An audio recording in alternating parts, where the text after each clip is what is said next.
Hi, Mo.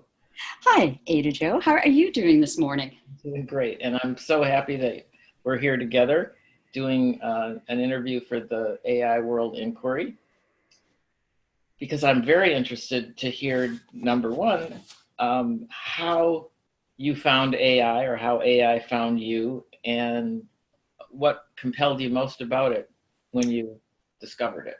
Okay. Gosh, for those of us who've been around for a long time, it was interesting reflecting back. So I first came across Appreciative Inquiry in 1996. And at that time, I was the organizational effectiveness manager at a large corporation, happened to be Xerox Canada. And we had taken out a layer of management and we were doing high performance teams. And if we recall, when you're creating the team, you have the form, storm, norm, perform. And one of the things we were finding was that some of the groups were kind of staying a little bit long in the storming stage.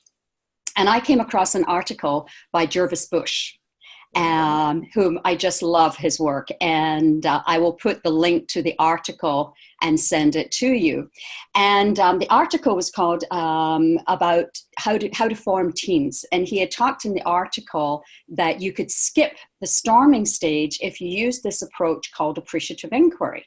And you got the teams to tell their best story. So I had this very formal 4-day training program that came from Harvard. It was globally being used across Xerox.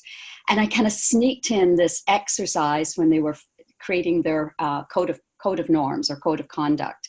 And I would get them to tell their best teaming story. And it could have been from any part of their life. And the team got a chance to ask questions about it. So they went really quite deep. And then at the end of it, we then stopped and said, okay, based on all of our stories and our experiences, we've uncovered what people enjoy, what was their strengths, what was their challenges. Let's create a code of conduct that we will agree to. And so out of the stories, they created their code of conduct. Now, prior to that, they had done it for more of a kind of diagnostic, open, honest communication. But what did that mean? But now through the stories, they had something that could really hold on to.